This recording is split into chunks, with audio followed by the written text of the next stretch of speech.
हाँ भाई देखिए, तो आज का अपना टॉपिक है nth term of an AP. क्योंकि मैंने आपको 5.1 पूरी करा दी, उसके डाउट्स भी अपन लोगों ने क्लियर कर लिए।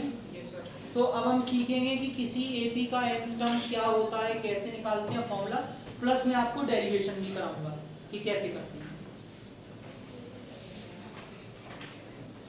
सबसे पहले मैं आपको फॉर्मूले से थोड़ा इंट्रोडक्शन दे देता हूँ, डेरिवेशन अभी बाद में करेंगे।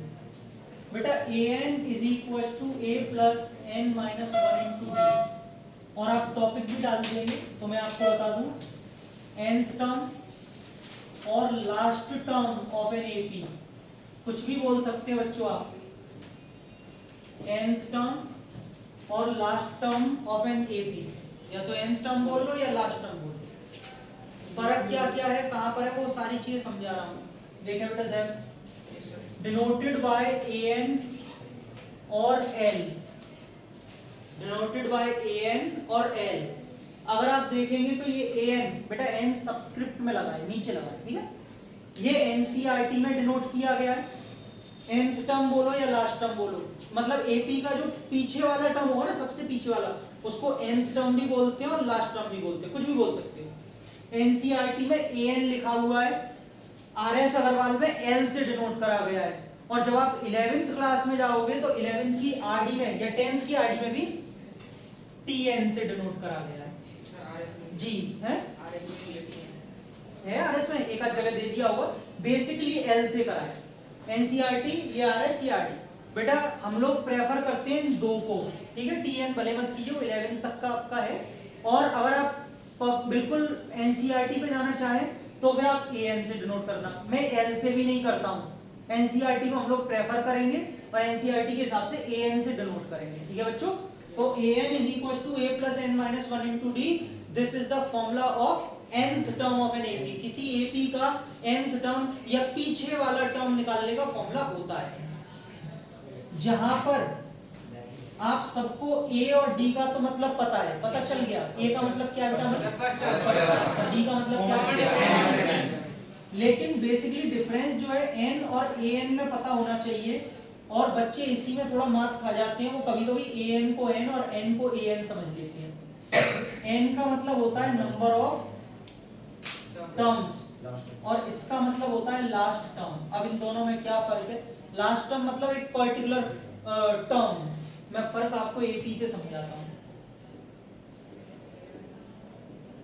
बच्चों। ये एक एपी है, अगर मैं आपसे पूछूं इसका लास्ट टर्म क्या है, क्या बोलेंगे आप? 10। यानी कि अगर मैं an लिखना चाहूं तो क्या होगा? अगर मैं आपसे पूछूं नंबर ऑफ टर्म्स कितने हैं? 5। नंबर का मतलब है जिसे हम काउंट कर सकें, 1 2 3 4 5। तो बच्चों n की जगह मैं क्या लिखूंगा? 5, ठीक है नीरज। n की क्या आएगा? 5। लेकिन an का मतलब लास्ट टर्म, पर्टिकुलर टर्म की बात कर रहा है कि पीछे क्या लिखा हुआ है। क्या आप दोनों को सॉरी आप सबको इन दोनों का डिफरेंस समझ में आ गया क्या होगा? तो an और n में डिफरेंस कर लोगे ना, क्या क्या मतलब होते हैं। चलो, तो ये फॉर्मूला होता है। अब मैं आपको इसका डेरिवेशन करा रहा हूँ। आप अच्छा इतना लिखना चाहते हो, पहले लिख लो, फिर मैं इसका आपको डेरिवेशन करा देता हूँ कैसे ये आया फॉर्मूला। देखिए डेरिवेशन में क्या है, थोड़ा लॉजिकली चीजों को समझ लीजिएगा। आपको मैंने स्टैंडर्ड फॉर्म बताई थी। स्टैंडर्ड फॉर्म क्या होती है? a प्लस डी है ना, बस बहुत है इतना ही, एंड सो ऑन कर लेते हैं। और बच्चों मैंने आपको ये भी बोला था, पेन में मैंने आपको ये भी बोला था इनको डिनोट करें तो a1 a2 ऐसे ही टर्म्स को डिनोट करते हैं। बेटा मैं a1 को लिखना चाहता हूँ, a1 को मैं क्या लिखूंगा? a2 को क्या लिखूंगा? a3 को और a4 को, है ना। इससे आगे नहीं जाएंगे, बस बहुत है, इतने में समझ में आ गई चीजें कि क्या पैटर्न चल रहा है। मेरे दिमाग में आया कि मैं a को a नहीं लिखना चाहता, मैं तो a को a प्लस 0 इंटू डी लिखना चाहता हूँ। क्या मैंने गलती की? 0 का मल्टीप्लाई डी में करेंगे तो कितना? 0। 0 को जब किसी में ऐड करते हैं तो कोई फर्क नहीं पड़ता, a प्लस 0 क्या रहेगा? a ही रहेगा। यानी कि मैंने कोई गलती तो नहीं की ना। लेकिन इसके बाद भी मेरा मन नहीं भरा, मैंने कहा मैं नहीं लिख रहा इसको 0। मैं 0 को 0 भी नहीं लिखूंगा, मैं तो इसको 1 माइनस 1 लिखूंगा। तो क्या मैंने कोई गलती की? 0 डी को जीरो किया, 1 माइनस 1 लिखूं तो भी तो जीरो ही है, इतना चलेगा। अब बोले तो सर फिर इसके साथ भी कुछ ऐसा ही करो, 2 minus 1 a plus 2 minus 1 into D. कैसे? a तो a रहा, लेकिन d को हमने, यहाँ कितने d हैं? 1d, 1 को हमने क्या लिखा? 2 माइनस 1। बहुत जल्दी समझ गए आप। 2 को क्या लिख लिया? 3 माइनस।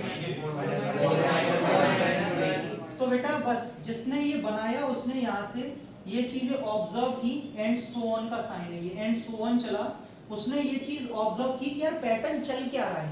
बोले जब यहाँ पे 2 है तो a प्लस 2 माइनस 1d, मतलब ये a और d तो सब में आ रहा है ना, देखना ध्यान से, a और d तो सब में आ रहा है, माइनस 1 माइनस 1 माइनस 1 माइनस 1 सब में आ रहा है, बस चेंजिंग यहाँ हो रही है 1 2 3 4, और वो किसके हिसाब से? जो सबस्क्रिप्ट में नंबर यहाँ लिखा होता है वो ये यहाँ पे लिख देता है, सही है। तो बच्चों फिर उसने पूछा कि an का फॉर्मूला इस हिसाब से क्या बनेगा? a plus n minus 1, a और d तो आएगा ही आएगा, माइनस 1 भी आएगा, n लिखा है तो n लिख दो, n minus 1 into. Got it? ये हो गया डेरिवेशन। समझ में आ गया? बस ये का नोट कर लीजिए।